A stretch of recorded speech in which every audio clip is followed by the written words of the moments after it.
Welcome to Chefs in the City. I'm Ann Fisher, along with my co-hosts Steve Stover and Rich Terapak. We're here to talk about food and whatnot, restaurants, food. And by the way, you can't cook without food. And for that, we mostly rely on farmers. But home cooks often make good home gardeners. And that's why we've invited Ohio's garden sage, Deb Knapke, to join us. Welcome to the show, Deb. Nice to be here. Deborah Knapke is an educator, garden coach, designer, writer, horticulturist, speaker, gardener, and owner of the Garden Sage. You can learn more at thegardensage.com. Mm-hmm. Sorry about the long title, but no, somebody else took the Garden Sage. Deborah the Garden Sage. Yeah, we get it. She is well known and well loved for her keen insights about growing everything from arugula to zinnias. I know. But she's also a dedicated vegetarian cook who loves to harvest her own gardens for the dish of the day, right? Mm-hmm. So it's very exciting, very beautiful gardens she has at that. She joins us now. And again, welcome, Deb. I was thinking when I was getting ready for this, I thought, what came first, gardening, cooking, or both at the same time? Both. Although I cooked at a young age. My grandmother taught me some dishes. My Nana taught me some dishes, dishes that you grow up with for religious holidays, for festivals, etc. But also, they were just kind of plain dishes. But when I had my own kids and wanted to explore, well, actually, we put a dinner group together, sort of like what you did. And we're still meeting.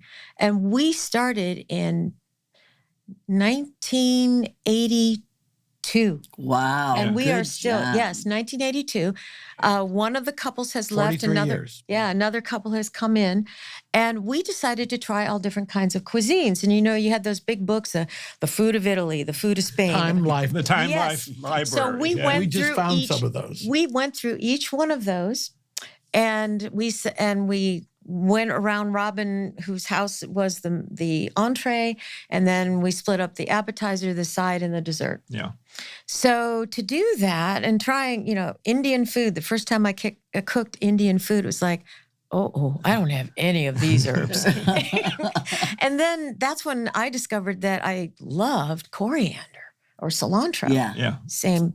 And that meant I had to grow it because it wasn't always easy to find in the 80s. Right. Mm-hmm. And then I fell in love with all these different heirloom tomatoes because early girl, best boy, or better boys, that's what we had. Mm-hmm. And now it's, if I don't grow Cherokee purple, there's going to be a divorce in our house. And black cherry. Black cherry and indigo ruby. Got to try that. And midnight. I just love the names. And midnight here goes snack. Another tomato. I know.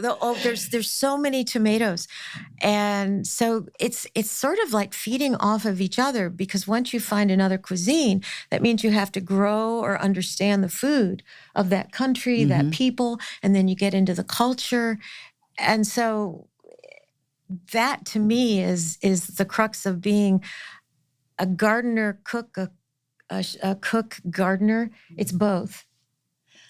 Let's just talk. Go ahead. We have had a similar group, actually a couple of them, actually predates yours a little bit, and it's the same thing.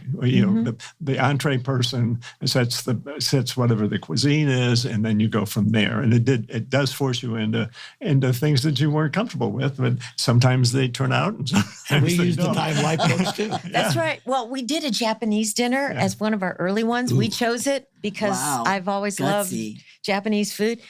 We ordered pizza afterwards because everything was small and it was rice. We all felt like it wasn't enough. It wasn't enough, so we ordered White Castle was a good thing to get. After that too. Well, we lived in Clintonville, and Whole Food Pizza, Whole World Pizza was right across the street from where we lived. Yeah. Okay. So we got Whole World Pizza after our Japanese dinner. That's funny. But over time, it worked out. And actually, that added another dimension. We do a lot of traveling with that group now. Yeah. And so we'll pick up. Italy's been a prime target for a lot of times, but the next one is Scotland. One of my favorites was when everybody brought something green, even the dessert. Interesting. Just by pure happenstance. It was. I think it was around St. Patrick's Day or something. It was the Whitmans who did. Oh, it was just a coincidence that everyone brought something. Yeah. Okay. Well, we had a black and blue dinner. Everything had to be black or blue. And then we came up with crazy themes, just like we would pick a cookbook.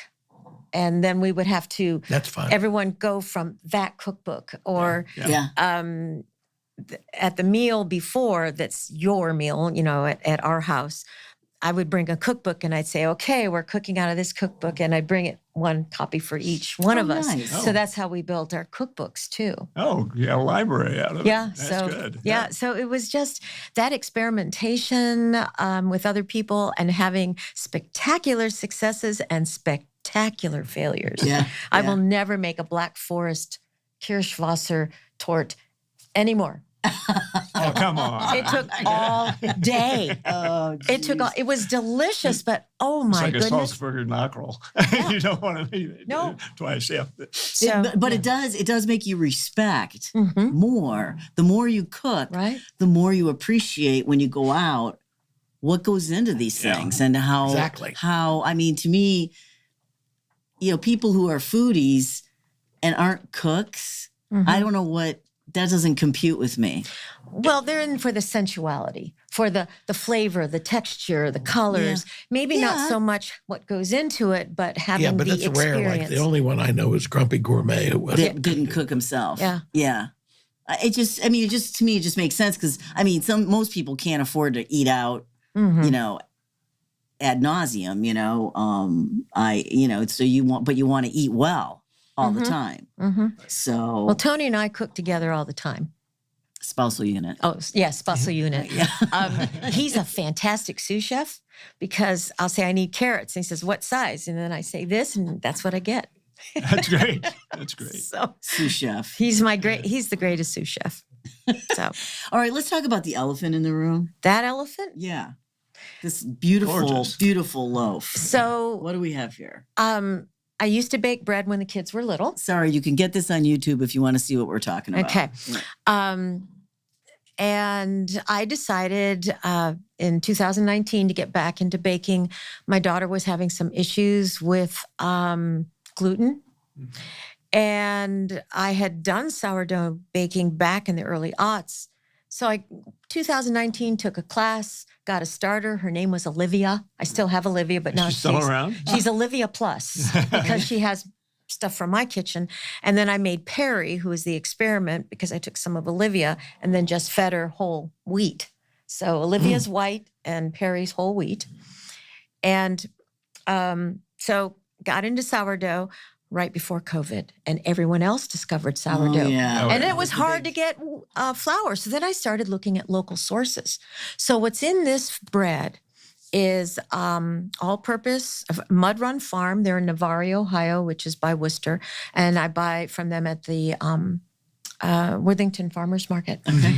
And so I get their whole wheat, and it's stone ground, which means you don't get the denaturing of proteins that you get with the steel blades that grind flour. Oh. Yes, and that's one of the problems for people with gluten and gliadin intolerances is how it's ground. That's why people say in France they can eat the bread, but here it's stone ground.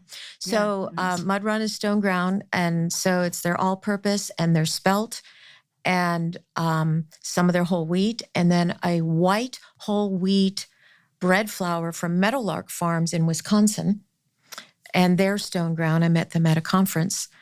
And I'm experimenting with other grain growers here in Ohio because I'm a member of OFA, Ohio Ecological Food and Farm Association. So I meet... That's a mouthful. Isn't it though? Say it So again, I meet please. farmers. I told them they have to change that. Yeah, Ohio Ecological Food and Farm Association. I've been a member for many years. Yeah. And so I meet farmers, and I call myself a gardener, farmer, gardener, because I grow some of my food, but I don't do all of it, and I don't sell it. And then I buy from farmers. I support farmers. That's real important to me. How big is your garden? Oh, my goodness. I have 2/3 of an acre. But that'll keep you busy. But the area that I have enclosed is a 40 by 40 enclosure. Otherwise, the deer eat everything down to the ground. Yeah. And then I also have some outside ones where they don't eat as much, and I have raised beds. So quite a bit of food space and experiment space, but I'm also a teacher of ornamental plants and a grower of many ornamental plants and herbs. although one can say every plant is an herb because we've used everything for something. Yeah. So, but back to the bread. So this bread, it's flour, salt, and water, and walnuts. I put walnuts in this one. I was going to say, there's some nuts in There's that, some baby. nuts in this one. So there's walnuts, and it's one of my favorites. Is it sourdough? It's sourdough. Okay, so no yeast. Yeah, no, I don't add commercial yeast, just the sourdough. And my sourdough is nice and bubbly and wonderful. And I've put a lot of my bread pictures on Facebook. So that's pretty fun. It's a work of art. Yeah, you should Thank put it you. on. And we can cut it and try it, and then they're going to have to vacuum in here afterwards, probably. Is it going to be crumbly? Oh yeah. And I baked early. I got up early this morning, so it'd be ready to eat now. I think if you give them a slice out there in the control room, they'd be happy to. Okay. Well, I'm not taking this bread home. Someone gets I to got a have thumbs it. up on that one. Yeah. Thumbs up from the control room. So, you do you. I wanted to talk about, tomato plants, and you did start to talk about them. And I'm always jealous. Steve just planted, what did you say, like 14 or 16? Well, usually we have over 20, but this year Pulling back. we were late getting it in, so we put in 14. And we were the beneficiaries for a long time of some planting of heirloom tomatoes by a good friend. She would grow this from seed. Emily Bell, and she'd grow so many of them, she'd just give them away. And one of the frustrations of moving to a different home, when we have deer, they'd almost be ready, and all of a sudden it was gone. But how many different heirlooms did we have? Usually we'd get a dozen from her, from each of us. And it's so fun. Tomatoes, and they all have distinctive flavors. Oh, yeah. I work at Groovy Plants Ranch as a seasonal employee, and I will go up to the herb and veggie area and answer questions about tomatoes because people will ask me, what do these different tomatoes taste like? And there are very few I haven't grown over the years. And I can usually tell them, well, this is sweet, this is tart, this is a good tomato. Meaty cooking tomato. And et cetera. So tomatoes are just the best. Yeah. Where's the location? Groovy Plants is up in Fargo, which is just south of Marengo. Okay. So off the freeway. Worth the drive. Off the It's freeway, off lovely. 71. Okay. Lovely place. And we have Open daily, or is it? open daily all year round except for a few holidays. Yeah. So and they have everything there. It's just fabulous. Right, I got to get beautiful, there. Beautiful Yeah. place. Groovy Plants. Groovy And Plants it's not Ranch. too far from Hoof-Hearted Brewery. Yeah. Yum. Yeah. And And so you can make a whole day of it. And then Ohio Koi, if you're into water plants. Okay. and et cetera, et cetera. So a lot up there. Well, I have a question. We had a really bad year with tomatoes last year. Yes. It was the worst. Really good gardeners. Was it the white? Well, there was a drought. Yes. But I don't think that because we watered. I don't know what it was, but Watering is just not the same as rain. And we went 3 weeks where essentially our temperatures did not go below 80 degrees Fahrenheit overnight. The plants could not recover. They like heat during the day, but they need the cool at night. They need that Temperature change. That temperature, yeah. do you Temperature rotate differential. crops? I do. In fact, this time the tomatoes are inside the exclosure so they won't get half eaten because I have the outside beds and then they're surrounded by a fence-like structure, but they somehow get in and push it down and eat the tomatoes anyways. It's amazing. They're getting smarter. Now, the other thing is that we have raised beds. We have about a 20 by 30 garden, and it feels like it's getting really compacted, and I feel like I should till, but I'm told not to till. You don't need to till, but what you do need to do is get some compost, put it on the top, and just kind of scratch it in the top. Okay, and well, let that's it what we work. do every year, yeah. Yeah, but you might have to do a little bit of loosening because think about, in the ground, we have this buffering capability of all the ground around it, but here you have this container, and when it rains, it's really just pushing Compacted, it down in that container instead of it being spread out. Yeah. So it's physics. We need to find a teenage guy to come in, There you go. somebody young and fit. That'd It's work. worth it. Yeah. It's worth it. I have been I'd reduced. like to turn the first 6 to 8 inches, what I feel like I want to do. Yeah, and that's, you don't need to go all the way down, but I have a 32 height bed so I can stand. But I also have the 17-inch beds where the tomatoes will go in. A lot of people complaining about the weather this spring. It's rainy, but it's intermittent rain. It's not been, I mean, it's been a lot of rain, no question about it. But there's also a couple of days every week where it's sunny and it's, my garden looks really good this year. I mean, it's and it'll dry out. Things are going to dry out. No question. It will, and heat up and dry out. Well, I hope we don't have the same kind of lack of differentials again, because that's what really craters the garden.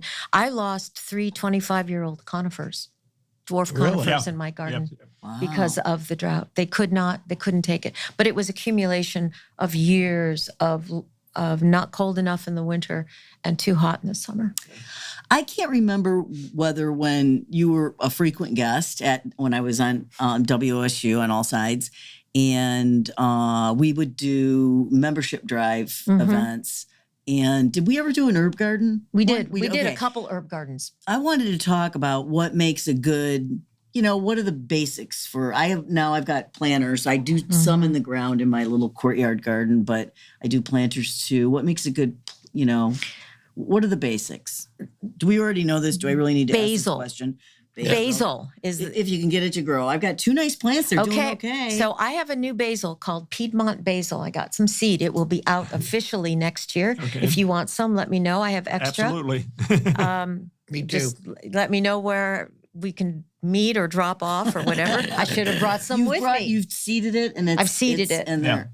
And they're only 3 week seedlings. Yeah. But next week they're going to push now that the heat's starting. So what's special about Piedmont? Piedmont is the newest downy mildew resistant cultivar, because what's happening is if you look, the top of the leaf gets yellow and you look underneath and you get sort of a gray webbing.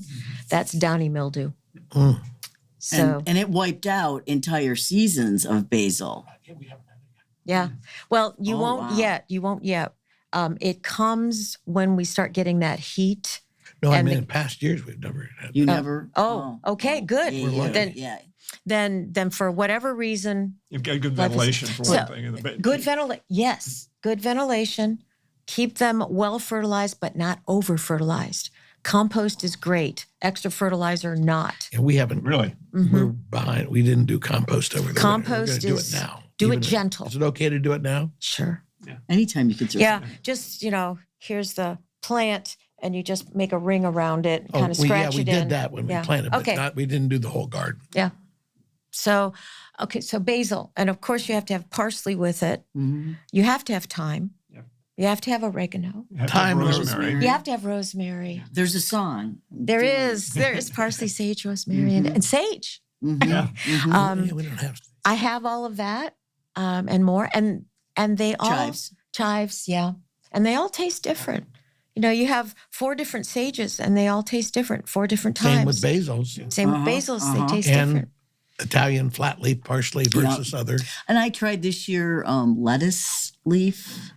Oh yeah, lettuce leaf. It's kind of crinkly and big. Yeah, it's just it looks like parsley, but I think it's going to be a little bit different flavor. I'm sorry, celery leaf. Did I say lettuce leaf? I meant celery leaf. That I don't know then. Yeah, I got it at the Chadwick Arboretum sale. And I missed that. Throw in, you got to have tarragon for some things. True, except I'm not a big tarragon person. Yeah, French cooking.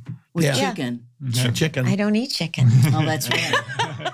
She's a veggie. That's right. Mostly veggie. Yeah. Mostly veggie. It's nice in a salad. Yeah. It's got that little licorice thing to it. And it brings it a little bit like a mint. It's a little... Yeah. No, we grow mint in a separate pot because that and thyme tend to take over the world. I have mint everywhere. Yeah. It's my ground cover, so I don't have to mulch. Yeah. You might as well, I mean, you can accept what it will do. Thyme and mint. And you have to... And oregano can become like Yes, that it too. can. Yeah. At the Chadwick Arboretum plant sale, which is every year at the OSU campus, the weekend, Friday and Saturday before Mother's Day. But you convinced me to get a couple things of lettuce because I'm just doing a container. This lettuce is the happiest lettuce I've ever seen in my life. There you go. This weather has been perfect spectacular for that kind of a thing. Fennel. Gotta have fennel too. Fennel's good. Especially getting the flowers for salad. Yeah. And fennel. Sorry, just shoot. Yeah, no, there's so many. Yeah, it's just Dill is the one that disappoints me because it Yeah. goes too fast and you have to keep planting it. Yeah. It's very dramatically A true dramatic. annual, like cilantro. Yeah. True Yeah. annual. Basil's Yeah. a true annual too. Mm-hmm. Yeah, that's right. What we used to have people call in when we were on the air. Mhm. I'm just wondering, what are the most common pratfalls home gardeners make when it comes to their food? Either not watering enough or watering too much. That's a big one. That and if they're beginners, trying to do too much at once, Mhm. but slowly building what you do each year. One year I had 30 tomatoes growing. That was at the height of tomato world. And now I have more like, this year I only planted 8 just for Tony and me. Because We give them away. yeah, and we do too. And also I was going to say. I'm over here. Yeah. our Anytime. one granddaughter Come eats get them them. like apples. So she'll come and pick them and then they're gone. It's like I go out to get a tomato and there was this pineapple tomato just ready and it's gone. It's either the deer or the grandkids, Yeah, I right? think it was the Well, grandkids. we the have- way it came. That's We great, have- though. That's fun. We have animals that climb under our fence. Yeah. We've got a 6-foot fence because the deer would jump over the 3-foot fence, Yeah. have lunch, and then leave. Yeah. But We've got They say, thank groundhogs, you for rabbits. keeping I the put a smaller trap- animals out. I so put traps out one year and caught 8 things. So it's a problem. But Yeah. they'll come in and take a bite out of it. Yeah. Just one bite. I've actually taken some of those one bite tomatoes and Use chopped them. it off Soft. and used Yeah. it. Yeah. Heck yeah. Yeah. It's like, what is it going to Don't tell kill Mary. me yet? I know. It's just Mary, like stop tulips listening. Yeah. and squirrels. Oh yeah. They're just Forget it. about ready and then it's gone. Yeah. What is it about squirrels and those kind I of don't know. flowers? They dug up a bunch of my Well, herbs. But tulips, that can be eaten by deer, bunnies, groundhogs, and that squirrels and chipmunks go after the bulbs. Yeah. Yeah. So take your pick. Vermin all over the place. You do something wonderful that I've done before, but you're religious about it. You make salts with your herbs. Mm-hmm.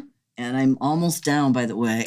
Oh, is that a hint? My basil subtle. salt If nothing jar else. is getting She really probably well. only has I think has last a year it week was, left. I had basil this year, and I think it was rosemary I think I gave you rosemary the last year year. before, and it's such a wise thing to do. Yeah. Now, tell me about what salts you use for that. So I use kosher salt. Yeah. And I do what I call Just a wet Morton's process. Yeah, Morton's Coarse kosher salt. Yeah. course, because I use my Ninja Bullet and I will put the herb in the bottom with a little bit of salt, get it going. And then I put more salt in And then to get it go more. And then I have a big tray where I have salt in it. And then I mix that into the rest of the salt. So that's a wet process instead of taking the dried herb and put it in because nothing gets transferred. Right. But the wet process, that works. So then I have that on the kitchen table covered, because we have cats, covered with a sort of a Looks cloth. like litter. Yeah. And, didn't even think of that. I was thinking of fur, but yes. Yeah. And then just mixing it up. And then it has that beautiful green color when it is the wet Yeah. process. So I do rosemary salts, basil salts. I have a Mediterranean salt, which is oregano, thyme, basil, and rosemary. I have, I don't do sage salt. I don't know why. Do you do oils? I don't, because I don't like botulism. Oh. Now, what I will do is on the stove, I will put on the lowest heat and I'll put the oil in there and I'll put the whole herbs in there and let them just slowly heat up with it. Or I will warm up the oil a bit and let it cool off and then just let the herbs float in it. But if you keep it for a long period of time, unfortunately, oil is a perfect medium for botulism. Oh, I never Perfect. did that. Okay. Yeah. So I never died, but I did do that when, back when the kids were little. And then I started reading about it and I thought, maybe not. Yeah. And a lot of Italian recipes, we were talking about this earlier, will do just that, usually with rosemary. Mm-hmm. And let it Yeah. kind Yeah. of. And that's good enough. You just do it as you use it. Yeah. And vinegars too. I mean, same. Yeah. Same. Yep. Although vinegars are less likely to have botulism, I'm still just a little leery of it. Mm-hmm. Yeah. Just one. We're almost out of time, but I know you're obsessed with soil. I am obsessed what with soil attributes are best for vegetables / herbs? Wonderful loamy soil. That like garden soil is, our soil is silty clay. Yeah. So just keep adding that compost in to get it more loamy, more friable, which means crumbly. Mm-hmm. And I say this all the time, most of the problems in a garden can be fixed with compost. Yeah, our soils, even if you're in a house that's 125 years old, you're still in a new build. Mm-hmm. Yeah. Because there's been compaction on the soil and all that. I remember when we moved to our condo and in our little courtyard, I was upset because one of the planting areas was filled with sand, and you're like, perfect. I mean, I just added, I have never been able to get lavender to grow. Mm-hmm. It's, as you know, I've been trying for years. I have 3 beautiful lavender plants that came back. I know every year is like, wow. And everything's just growing crazily there. And I do a lot of herbs in there because... and the deer don't like them. Well, the deer can't get into... Well, true that. They don't. Nothing They're get too into stinky for them. They don't like the mint family that is fragrant. Lavender should be in everyone's garden for herbs too. But they like sand. I got a lot of it. Sand and full sun. Yep. Mm-hmm. And trimming it is important too. Is it? Okay, so I'm getting my first bloom now. Yeah. Trim after the bloom. Okay. Yeah. Okay. Well, we're out of time, but can we have you back? Sure. Right? Oh, it'd be great. Sure, we can talk about something else. I'll make something else. We'll cut this bread up. Sorry, everybody. Sorry. You're not able to join us for the bread, but guys in the control room, yep, thumbs up over there. Thanks, Ohio's Garden Sage, Deb Knapke. Nice to be here. It was great to have you. Deborah Knapke is an educator, garden coach, designer, writer, horticulturist, speaker, gardener, and owner of The Garden Sage. You can learn more at DeborahTheGardenSage.com. And thanks to everybody else for joining us for another episode of Chefs in the City. You can find us on YouTube or wherever you get your podcast. And if you're usually just a listener, maybe you want to check out YouTube for this and get a load of this loaf of beautiful bread. You can find us on Facebook at Ann Fisher's Chefs in the City. Our email is chefsinthecity111@gmail.com. Remember, a meal is best shared, so share this with your friends and family. Have a great day.